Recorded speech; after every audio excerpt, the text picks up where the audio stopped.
fucking insane! Well, that isn't true! Shut your fucking mouth and listen to me! There isn't a fucking parallel world where I would want you.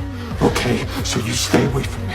Baby Reindeer is a gripping Netflix limited series that delves into the unsettling true story of comedian Richard Gadd's experience with stalking and harassment, adapted from his award-winning one-man play. The series combines dark humor with profound emotional depth to explore themes of obsession, trauma, and personal vulnerability.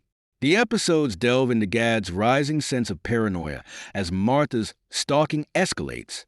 She sends countless emails, messages, and even physical letters, harassing him online and in person. This invasive obsession dominates his life, affecting his friendships and romantic relationships, and casting a long shadow over his comedic career. 41,071 emails, 350 hours of voicemail, 744 tweets, 46 Facebook messages, 4 fake Facebook accounts, 106 pages of letters, and 1 cup of tea.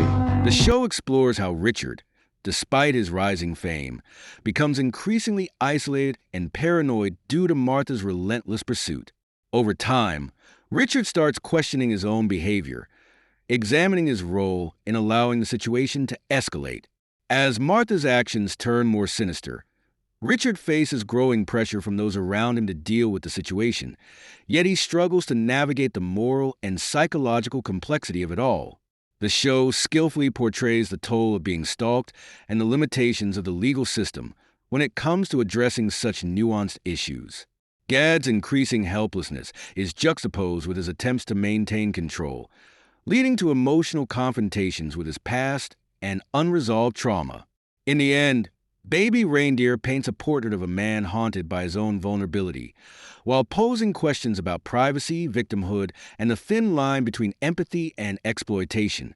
Donny is twisted with self-hatred and crippled by indecisiveness, but has a deep desire to be wanted and loved, fully aware that in his eyes he is unworthy of either.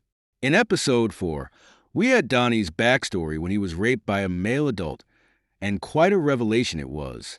Whilst we had an array of compelling explanations, mainly the promise of fame, from a personal perspective, none of them quite rang true.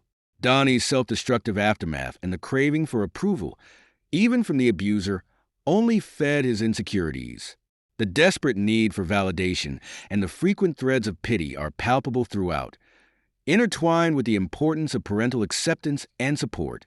Martha and Donny share many similarities, whether Donny would like to admit it or not.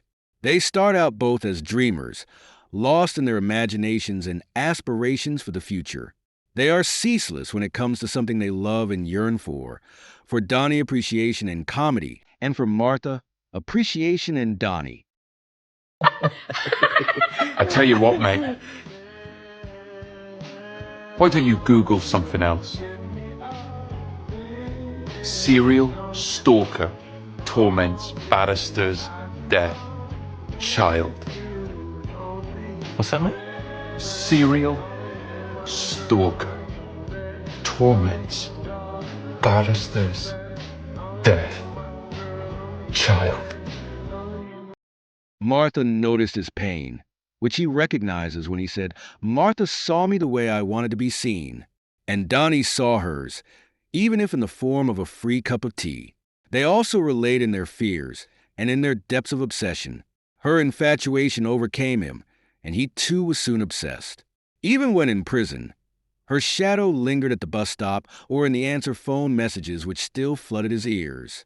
It was revealed that Martha has sent Donny 41,000 emails, 350 hours of voicemail, 744 tweets, 46 Facebook messages, and 106 pages of letters. The end of Baby Reindeer shows that everything seems to fall in place for Donny. Martha is gone, but he is spending all his time listening to her messages. He suddenly comes across one explaining why she called him Reindeer Baby. Martha had a cuddly toy of the same name, and it was the only thing that made her feel safe. They were both victims of sexual abuse, and just maybe they were lost souls who could only relate to each other and nobody else in a bizarre way. He missed her despite everything. Can I get you something? No thanks. You sure? Cup of tea? No thanks. You have to buy something. Can't afford something. Right, not even a cup of tea. No. Right, well. How about I give you a cup of tea on the house?